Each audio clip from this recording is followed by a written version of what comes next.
아버지 하나님, 아들 예수 그리스도를 우리의 대속죄 희생물로 보내주셔서 갈보리 동산에서 십자가에 달려 피 흘려 돌아가게 하신 것, 그 죽음을 우리에게 허락하신 것, 그 은혜를 우리에게 허락하신 것 참으로 감사합니다.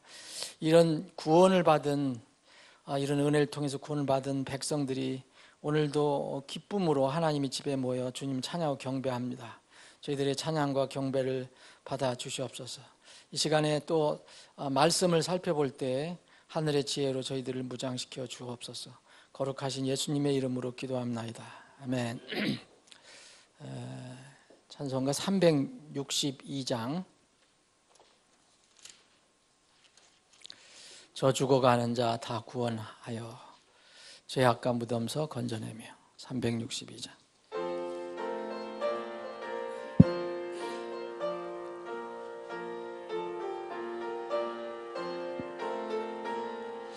저 죽어가는 자 다 구원하여 죄악과 무덤서 건져내며 죄인을 볼 때에 애통하면서 주 예수 구원을 다 알리세.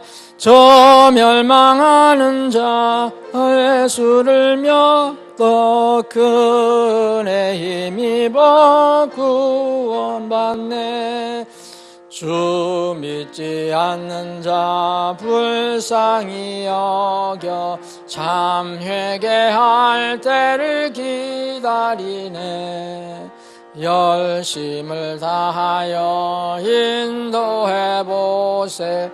예수를 믿으면 다 살겠네.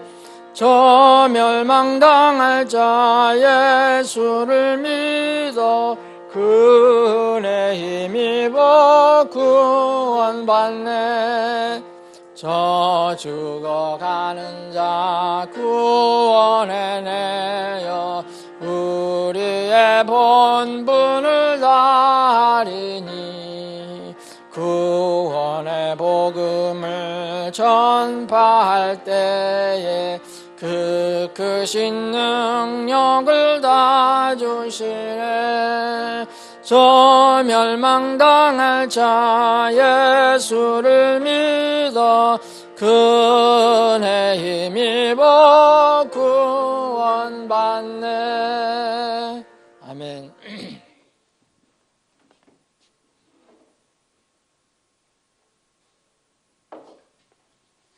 오늘 요한계시록 이제 마지막 시간인데 아마 대연, 이것으로 이제 대연 예언, 개략적인 예언 공부는 여기서 끝날 것 같습니다. 근데 오늘은 개요를 보겠습니다. 개요. 요한계시록에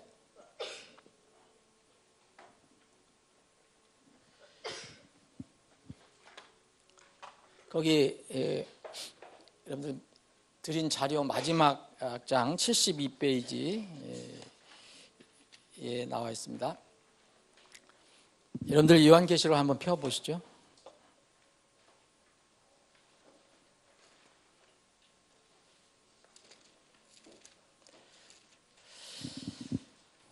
요한계시록 1장 1절에 보면 예수 그리스도의 계시라 그렇게 되어 있어요.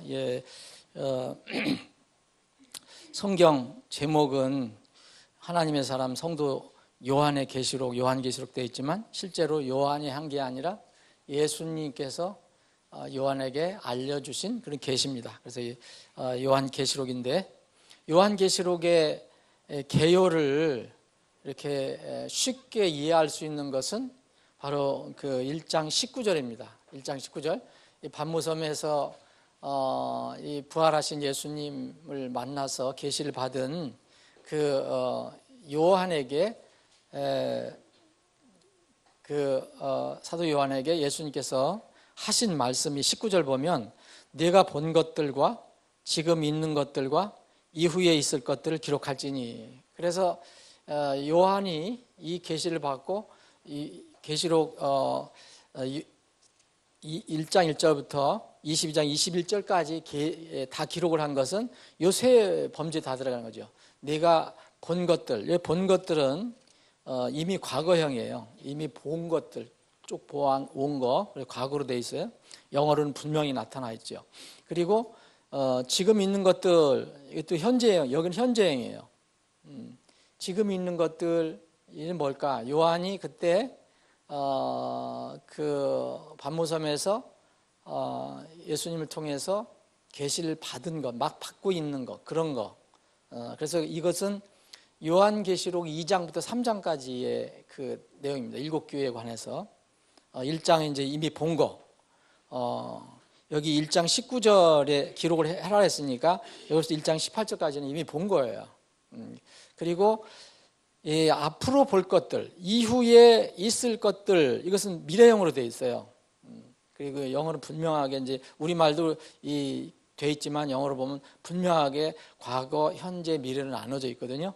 그래서 이 미래는 4장부터 이제 이후에 있을 것들, 그랬으니까 2장, 3장은 지금 보는 것들이고 4장은 여기 4장을 여러분 보시면 4장 2일 후에 내가 바라보니 보라 하늘에 한 문이 열려 있더라. 내가 들은 첫 번째 음성 곧 나팔소리 같이 내게 이야기하던 음성이 이르되 이리로 올라오라. 이후에 반드시 일어날 것들을 내가 내게 보이리라 하더라. 내가 즉시로 영 안에 있었더니 보라 하늘에 한 왕자가 놓여 있고 그 왕자에 한 분이 앉아 계시는데, 그래서 이 사도 요한이 반모섬에 몸이 있었지만 그때 하나님께서, 예수님께서 그를 영으로 이렇게 들어 올리셔서 그 영혼은 뭘 받느냐면 하늘에 있는 예수님의 왕자 주위를 보게 된 거예요.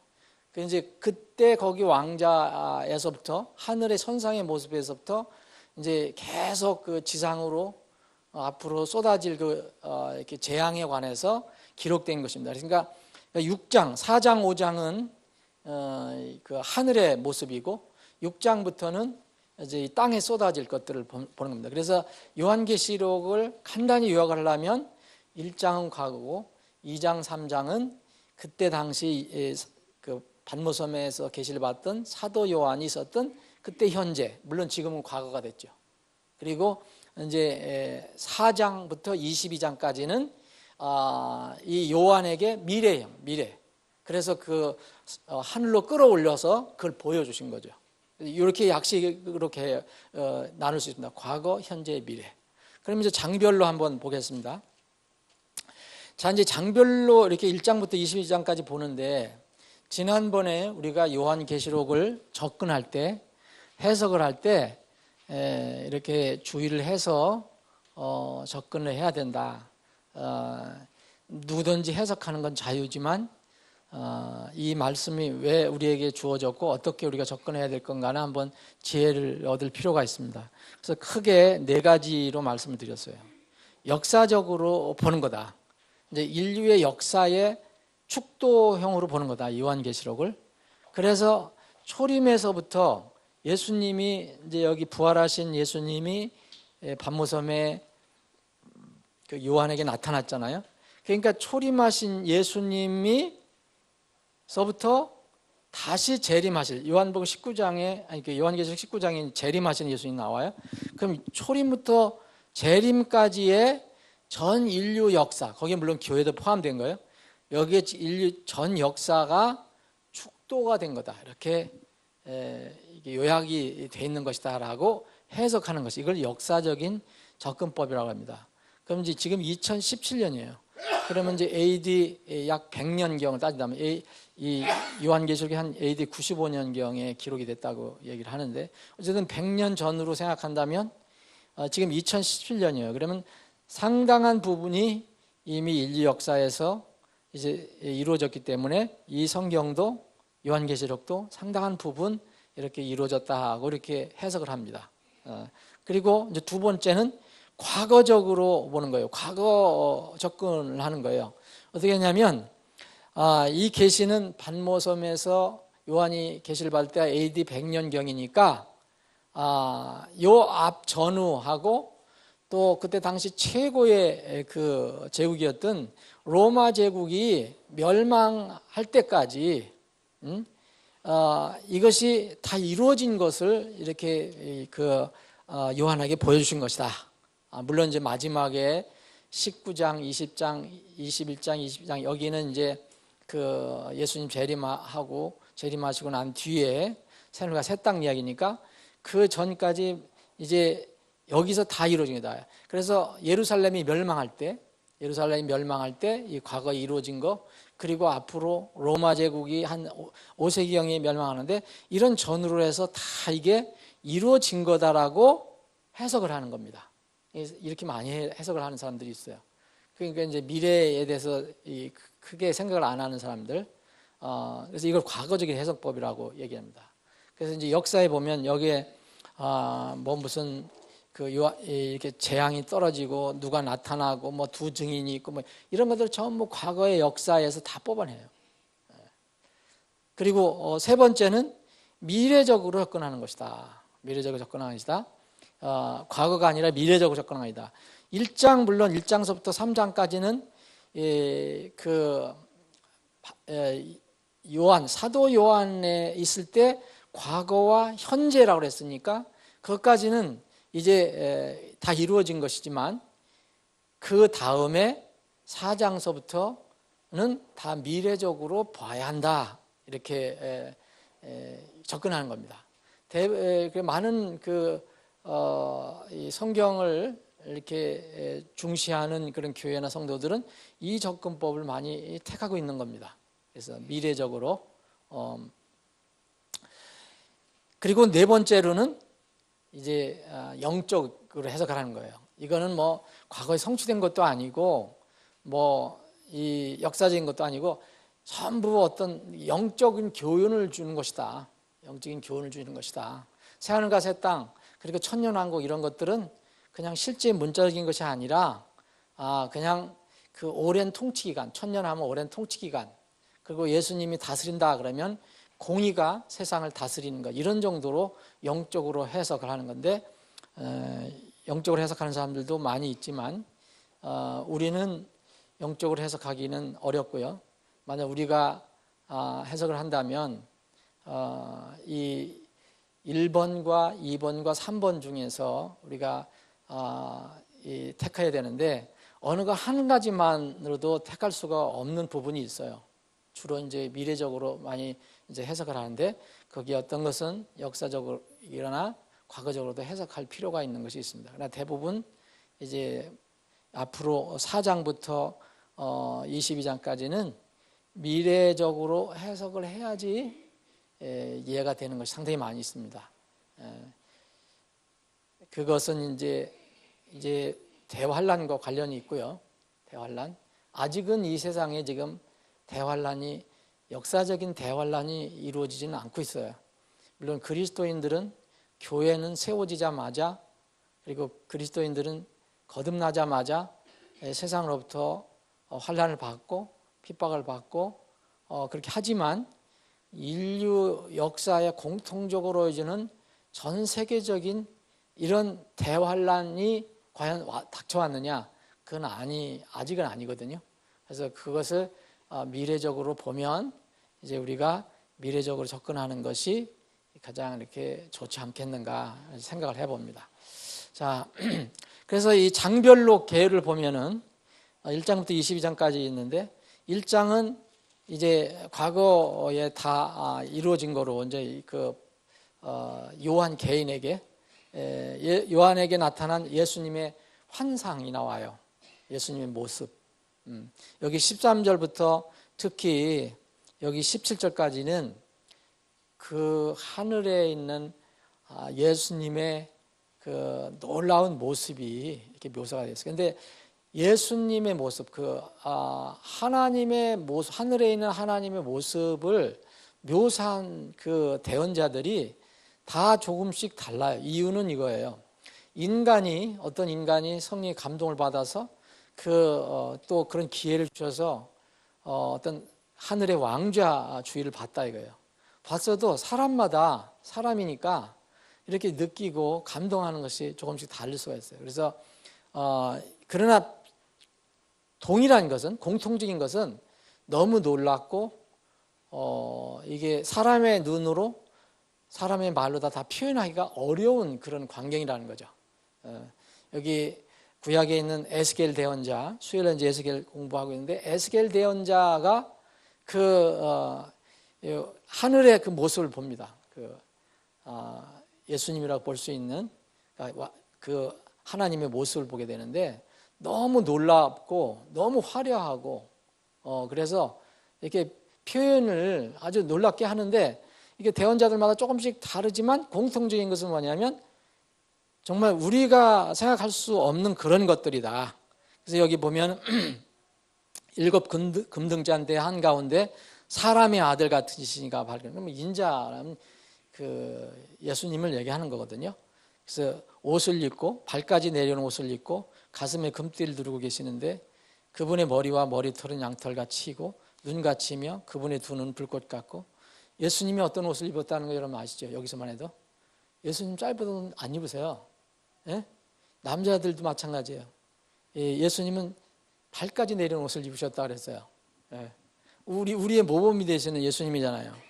그 남자들도 여름 된다고 자꾸 드러내는 것도 그거 좋은 거 아니에요. 예. 여자만 그럴 얘기할 필요 없어요. 남자들도 똑같아요. 예. 자, 그분의 머리와 머리털은 양털같이 희고 눈같이이며, 이게 전능하신 하나님의 모습을 사람의 피조물이 이렇게 묘사한 거예요. 그러니까 생각나는 게 뭐예요? 본 건 양털 같은 거. 그것밖에 없잖아요. 예. 하늘에 우리가 볼 수 없었던 것, 우리가 이 지상에서 볼 수 없던 것들이 하늘에 있는데 그것을 어떻게 표현하겠어요? 그러니까 표현하려면 이렇게밖에 할 수가 없죠. 눈같이며, 눈, 땅에 있는 눈. 근데 실제 눈보다 비교하겠습니까? 예수님이 그분의 두 눈은 불꽃 같고, 그분의 두 발은 용광로에서 달군 듯한 정제된 놋 같으며, 그분의 음성은 많은 물소리와 같고, 그분의 오른손에는 일곱 별이 있으며, 그분의 입에서는 양날 달린 날카로운 칼이 나오고, 그분의 용모는 해가 세차게 빛나는 것 같더라. 이게 어떻게 이렇게 표현을 했지만 이 모습이, 예수님의 모습이 지상에서 인간의 모습으로 오실 때의 모습하고는 전혀 다른 모습. 변화산상에서 베드로와 요한이, 야고보와 요한 세 사람이 봤던 그 모습은 잠깐 정말 맛만 본 거죠. 근데 갑자기 예수님 하얘져서 눈이 부셔갈 정도로 하얘졌다는 모습을 보았잖아요. 그러니까 그런 것들은 공통적이에요. 이 사람의 눈으로 바라보기가 어려울 정도로 이런 분이다라는 것이 이제 여기 표현이 됐습니다. 그래서 어떤 대언자든 예수님의 모습, 하늘에 있는 모습을 본 사람들은 다 그래요. 그리고 또 공통적으로 그거 보고 나서는 다 뻣뻣이 가만히 있을 수가 없어요. 다 엎드러지게 돼 있어요. 다 엎드러져요. 에스겔에서 엎드러졌고, 이사야에서 엎드러지고, 다 엎드러졌어요. 다니엘도 엎드러지고, 여기에 사도 요한도, 여기 보세요. 17절에 보면 내가 그분을 볼 때 어떻게 했어요? 죽은 사람같이 엎드러졌어요. 죽은 자같이 그분의 발 앞에 쓰러지니. 인간이, 피조물이 그 전능하신 하나님의 그 모습을 보았을 때 똑바로 눈을 뜨고 쳐다볼 수가 없는 게 그냥 엎드러지는 거예요. 죽은 사람처럼. 그게 우리 이 피조물과 전능하신 하나님과의 그 차이입니다. 여러분들 나중에 이제 하늘에 가셔서 이제 예수님을 만나볼 때 정말 이렇게 엎드러질 수밖에 없을 거라고 저는 생각해요. 그럴 때 이제 예수님께서 이제 일으켜 세워주시면은 일어날 수 있지만, 그 모습을 보고 엎드릴 수밖에 없습니다. 우리 인간들은. 그래서 그리스도의 환상이 여기에 나왔는데, 제일 중요한 것은 이 17절이라고 저는 생각하거든요. 이제 19절은 이제 요약이지만, 내가 쓰러졌어요. 그분을 볼 때 이 사도 요한이, 그랬더니 주님께서 손을 얹으셔서 두려워하지 말라, 난 처음이 맞으며 난 살아있는 자라서 예수님을 소개해 주는 거죠. 그래서 너에게 이런 사명을 줬으니까 이 대언을 하라라고 이제 말씀을 하시는 거예요. 자, 2장 3장은 잘 아시는 대로 그 당시에 사도 요한이 반모섬에 유배되어 있을 때 그 당시에 소아시아 지방에 있었던 실제로 존재했던 7 교회에 관한 그 예수님의 대언이에요. 그러니까 예언입니다. 책망도 있고 권면도 있고 칭찬도 있고 하는 거. 그래서 에소보 두사빌라, 그래서 에베소 교회에서부터 서머나 교회, 버가모 교회, 두아디라 교회, 사데 교회, 빌라델피아 교회, 마지막에 라우디게아 교회, 이렇게 7개의 교회에게 차례대로 이렇게 말씀을 하신 내용이 나와요. 그래서 이 7개 교회 중에서 2개 교회만 이게 책망이 없었다. 하나는 순교자의 교회, 또 하나는 형제 사랑의 교회. 나머지 교회는 다 장단점이 다 있었어요. 물론 장점이 더 큰 교회도 있고, 또 두아디아 교회 같은 마지막 라우디게아 교회 같은 경우는 정말 책망만 더 많았어요. 이런 교회들이 이제 7개였는데 이것을 7개의 교회를 어떻게 해석할 것이냐? 지난번에 말씀드린 대로 앞으로 예수님께서 오실 때까지의 그 사도 요한의 시대부터 예수님 오실 때까지의 그 시대별로의 교회의 특성을 이야기하는 것이다라고 해석하는 사람은 많이 있는데, 그것도 뭐 아니라고 할 수는 없지만 저는 그렇게 해석하는 것은 좀 어려움이 있다고 봅니다. 이거는 어느 시대에든 이런 교회는 다 있을 수 있고요. 그때 당시에 사도 요한이 있었을 때, 그때 당시 분명히 그 소아시아 지방에 주님의 교회들이 세워져 있을 때 소아시아 지방에 이러한 교회들, 다양한 7개의 교회들이 있었다. 그러니까 어느 시대든지 이렇게 존재한다. 그렇게 이해를 하는 것이 좋을 것 같습니다. 물론 이제 마지막 라우디게아 교회 같은 경우는 마지막 예수님 오실 때의 특성을 많이 가지고 있어요. 라우디게아 교회는. 그리고 4장에는 이제 하늘문이 열려갖고 그것으로 영이 올라가죠. 사도 요한 영이 올라가서 거기서 이제 예수님께서 보여주신 그 천국의 모습을 보게 되는 거죠. 왕좌. 여기도 이제 여기 1장에 예수님 그 나타나신 예수님을 봤는데, 여기 4장은 직접 하늘에 올라가서 그 왕자에, 여기 2절에 보면 하늘에 한 왕자가 놓여 있고 한 왕자에 한 분이 앉아 계시는데 그랬잖아요. 앉으신 분의 모습이 벼곡과 홍보석 같고 왕자 둘레에 무지개가 있어 보기에 에메랄드 같더라. 1장하고 또 저기 묘사하는 게 또 틀리는데, 근데 공통적인 건 뭐예요?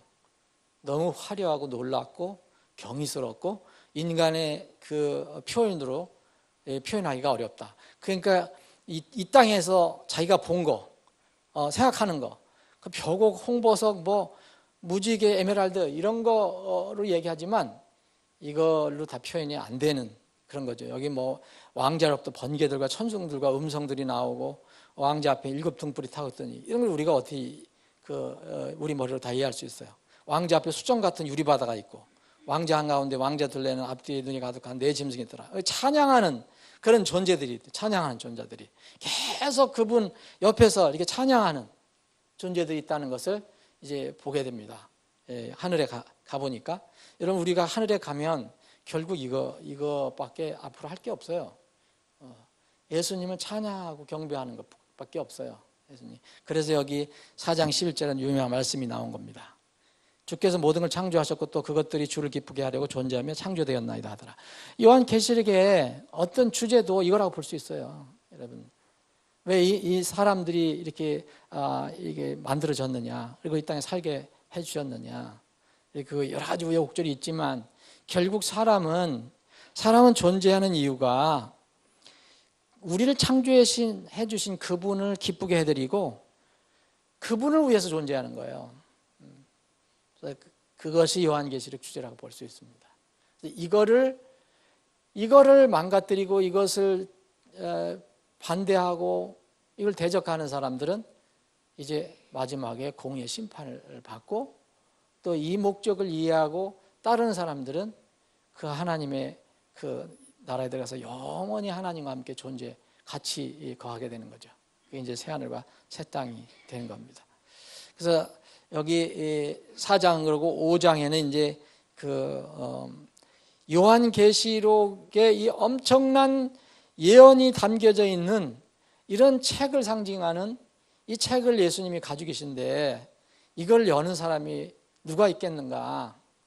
하나님 가지고 계시는데 이걸 누가 열겠는가? 사람은 열 수가 없다. 그래서 그것을 하실 수 있는 분이 바로 예수님이다. 우리를 위해서 죽으신 어린 양 예수 그리스도다. 그게 이제 5장이고요. 5장. 그래서 4장과 5장은 계속 그분을 찬양하는 겁니다. 찬양. 그리고 6장부터는 이제 이른바 이제 심판이 쏟아지기 시작하는 거예요. 이 세 가지 심판이 있죠, 여러분. 봉인 심판, 옛날에는 인심판이라는 거죠.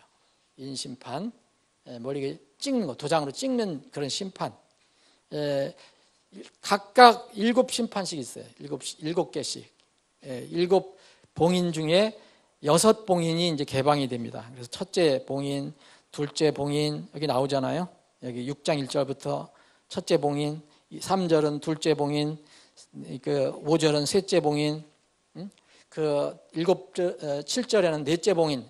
이렇게 할 때 서서히 이제 이 하늘에서 지상에 쏟아지는 심판이 이제 시작이 되는 겁니다.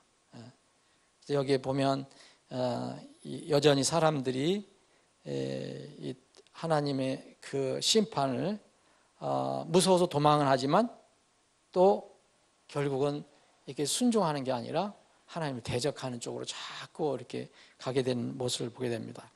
7장은 6장 다음에 어떤 삽입절이라고 삽입장이라도 볼 수 있는데요. 여기에 삽입한 내용이에요. 여기가 이제 14만 4천 명을 인치는 장면이 나와요. 인친다는 것은 14만 4천 명이 쭉 나오잖아요. 4절부터. 이것은 이제 환란 시대에 이스라엘 백성 중에서 뽑힌 각 지파에서 12,000명씩 뽑힌 이 14만 4천 명이 그때 당시 환란이 쏟아질 때 이 지상에 남아있는 사람들에게 가서 복음을 전하는 거, 하나님의 공의를 전하는 일을 하는 사람들을 하나님께서 인을 쳐줍니다. 안전하게. 14만 4천 명이 여기 나옵니다. 7장에. 근데 이 14만 4천 명을 가지고 지금 한국에 있는 이단들은 많이 우려먹고 있거든요. 자기들이 14만 4천 명이라고 그래요. 자기들이. 그 여호와의 증인도 14만 4천 명 처음에 얘기했었어요. 처음에 미국에서 세워지고 그랬을 때 막 전 세계로 나갈 때 14만 4천 명 안에 들어가야 된다. 구원받은 사람. 그런데 여호와의 증인 전 세계적으로 많이 늘어나서 넘어가 버렸거든요. 그랬더니 이유를 또 대야 되잖아요. 그래서 14만 4천 변두리에 있는 사람, 바깥에 있는 사람들. 이것도 또 여호와 증인도 있어요. 이런 허무맹랑한 이론을 가지고 하는데도 많은 사람들이 여기 이렇게 찾아가고 믿는데, 그래서 우리가 왜 성경을 1차로는 영적으로 해석하면 위험하냐 하면, 성경 말씀을 1차 영적으로 해석하면 다 자기들 방식대로 할 수가 있어요. 그걸 누가 그거 옳지 않다라고 얘기할 수가 없어요. 영적으로 하는 거는. 여기 14만 4천 명 여기가 다 우리라고 얘기하면 뭐 어떻게 할 수가 있습니까? 근데 1차 문자적으로 이해를 해야 된다면은 여기 보세요. 분명히 14만 4천 명인데 14만 4천 명인데 이 4절에 보면 이스라엘 자손의 모든 지파에서 봉인된 자가 14만 4천 명이잖아요. 이스라엘 자손의 모든 지파. 그럼 이걸 문자적으로 해석하면은요, 그런 위험이 없어지잖아요. 이거 이스라엘이라는 그 나라가 있고, 그 민족이 분명히 있고, 거기 이스라엘은 또 다른 민족이 없는 12지파가 분명히 있어요. 12지파가. 그걸 1차적으로 이스라엘이라고 이해하면은 문제가 안 생기는데, 이거를 뭐 한국에 있는 자생 사이비도 다 이게 14만 4천 명이라 그래요. 예? 그 신천지 교회도 14만 4천 명 그 12지파 만들어 놨잖아요. 대전 무슨 지파, 무슨 대구 무슨 지파 모여서 뭐 운동회도 하고 그러잖아요. 1년에 한 번씩. 그 너무 허무맹랑한 거다. 그래서 그분들은 뭐냐면 성경을 다 영적으로 풀어버리는 거예요. 이렇게 영적으로 풀어버리면 다 마음대로 할 수 있어요. 누구든지 자기 마음대로 이해를 해석할 수가 있어요. 그런데 이걸 문자적으로 해석한다면 여러분 정해졌죠? 이스라엘은 정해졌고요. 12지파는 정해졌어요. 그리고 구체적으로 이름이 나오잖아요. 유다 지파, 루벤 지파, 갓 지파, 아셀 지파, 납달리 지파, 므낫세, 스불론, 베냐민, 요셉, 이런 지파는 존재하잖아요. 이스라엘. 누가 지금 현재 너희들이 무슨 지파에 속하냐 이런 거는 모른다 하더라도 주님 이때 만약 환란 때 되면 다 얼마든지 할 수 있는 겁니다. 실제 존재했던 인물이에요. 그래서 14만 4천 명이 이제 7장에서는 14만 4천 명이 이제 그 친을 받는데, 그래서 보면은 여기 14절 보면 이들은 큰 환난에서 나와 자기 예복을 씻고 어린 양의 피로 그게 희게한 자들이다. 환난에서 나오는 사람들이 있다니까요. 환난에서 이제 많은 사람들이 유대인들이 되겠죠. 유대인들은 환난을 통과하지 않고서는 깨닫지를 못해요. 이건 예언이 되어 있는 거예요, 미리. 예레미야가 말하자면 야곱의 고난 이게 주어져요. 야곱은 정해진 거예요. 야곱은 누굽니까? 이스라엘이에요. 이스라엘. 그래서 이스라엘 대부분 이제 이스라엘에서 이제 많이 나오게 될 것입니다. 8장에 보면은 이제 그 인심판이 이제 거의 끝나가고 새로운 심판인 나팔 심판이 이제 시작이 됩니다. 이제 7째 봉인이 열리고 이 7째 봉인이 열리자 이제 7 나팔이 심판이 시작됩니다. 그래서 8장에는 첫 번째부터 네 번째 나팔 심판이 기록이 되어 있고요. 9장에는 나팔 심판 마무리가 됩니다. 5장 다섯 번째, 여섯 번째 나팔 심판이 기록이 되어 있습니다. 여러분 여기 이거 한번 여러분들 읽어보시면 이런 거를 견딜 수 있겠는가? 에? 이게 견딜 수 있겠는가? 예를 들어서 9장 6절에 보면요. 그날들에는 사람들이 죽음을 구하여도 찾지 못하였고 죽기를 바라나 죽음이 그들을 피하리로다 그랬어요. 얼마나 고통스러웠으면 날 죽여달라고 그런데도 죽음을 피한다는 거예요. 아니 하나님이 정해진 심판이 있기 때문에 무서운 얘기입니다. 이게 이게 엄청난 상상을 못하는 이런 일들이 죽고 땅에서 나온 이런 것들 엄청난 재앙들이 그리고 이상한 그 모양을 한 그런 것들이 사람들을 이렇게 해하는 그런 내용이 나옵니다. 그런데 여러분 그렇게 되면 사람들이 돌아설 것 같죠? 안 그렇습니다. 여러분 그래서 구원받을 때 구원받아야 돼요. 그리고 사람이 마음이 한번 강팍해지면요 고집을 피우기 시작하면요 어떤 상황에서도 고집을 피우는 게 인간이에요. 그게 제일 무서운 거예요, 여러분. 왜 완악한 사람들이 마지막에 자기가 이렇게 멸망당할 걸 알면서도 고집을 피우는 게 그게 육신의 소욕이거든요. 여러분 굉장히 중요한 거예요. 그래서 지금 이 시대에 우리 마음을 녹여야 돼요. 여기 20절에 보면 이 재앙들로 인하여 죽지 아니하고 남은 사람들은 여전히 자기 손의 행위들을 회개하지 아니한다 그랬잖아요. 이런 엄청난 재앙이 쏟아지는데 사람들이 웬만하면 다 돌아서겠지. 천만의 말씀입니다. 사람 마음이 얼마나 무서운지 압니까? 그래서 지금 사람 마음이 바뀌어야 돼요. 고집 피우는 사람은 정말 무서운 사람들이에요. 예요. 회개하지 아니하며 마귀들과 또 금과 은과 놋과 돌과 나무로 만든 우상 곧 보거나 듣거나 걷지 못하는 우상들에게 경배하는 것에 뜻을 돌이키지 아니한다. 혹시 이런 거 우상 섬기지 않는다 하더라도요. 자기를 믿는 사람, 자기 육신의 소욕대로 믿는 사람, 하나님 말씀보다 자기 생각을 더 앞세우는 사람, 그때 가서 바뀔 것 같습니까? 자기를 믿죠. 자기 우상을 믿는 거죠. 그래서 또한 자기들이 행한 살인과 마법과 음행과 도둑질도 회개하지 아니하더라. 굉장히 무서운 말씀입니다. 그래서 구원받을 때는 지금입니다. 지금. 그리고 제일 지혜로운 게 뭐냐면 내 고집을 빨리 내려놓는 거예요. 내 소욕의 욕심을 빨리 내려놓는 거예요. 10장, 11장, 12장, 13장, 14장은 어떤 의미로 보면 삽입장이라고 볼 수 있는데요. 왜냐하면 나팔 심판이 계속 되다가 이제 15장에서부터 병 심판, 우리 옛날 같으면 대접 심판이 시작이 돼요. 그 중간에 10, 11, 12, 13, 14장은 삽입장이라고 볼 수 있는데 10장에 이제 7번째 나팔이 불립니다. 이거 사도 요한이 백성들에게 이제 주어질 그 재앙 심판을 준비하게 하는데 예수님께서 어떻게 하셨냐면 이 하늘에 있는 그 작은 책을 이렇게 사도 요한에게 먹게 합니다. 먹게 하는 거는 이게 에스겔 대언자도 그렇고 예레미야 대언자도 그렇고 이게 상징적인 건데 이걸 대언할 사람들에게 하나님의 말씀을 주는 그런 장면이에요.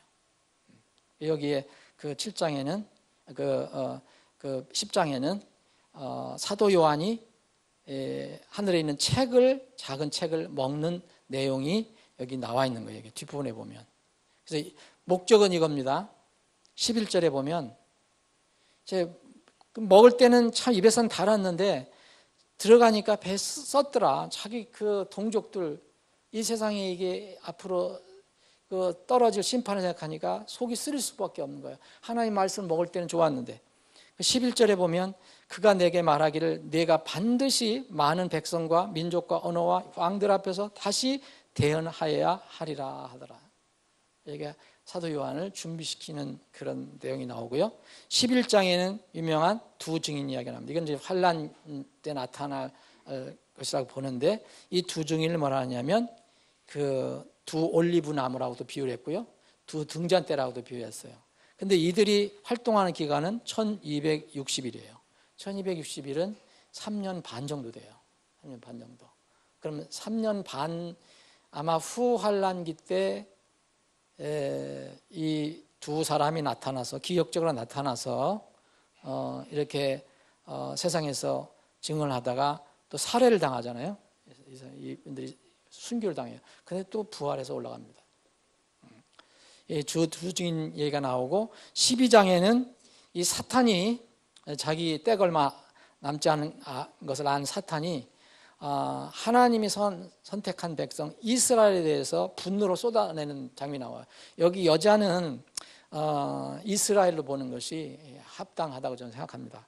이제 해를 옷으로 입고 발 아래 달이 있고 또 머리 위에는 12별의 왕관을 쓴 이 여인이 여자가 굉장히 그 환난을 당하는 장면이 나와요. 근데 나중에 이제 여자가 누구 저기 하느냐면 한 아이를 낳게 되거든요. 이 사내 아이. 근데 여기 5절에 보면 여자가 사나이를 낳으니 이 아이는 천장으로 모든 민족을 다스릴 자리라. 누구예요? 누굴까요? 이분이?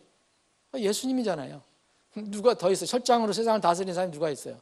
요한계시록 19장에 보면 철장을 가지고 내려오시는 분인데, 근데 이 민족적으로 예수님이 뭐라 했어요? 나는 유대인에서 나왔다 그랬잖아요. 그래서 이스라엘 민족이라고 볼 수가 있습니다. 그래서 이스라엘이 이렇게 사탄으로부터 큰 이렇게 환난을 당하는 그런 내용이 나오고요.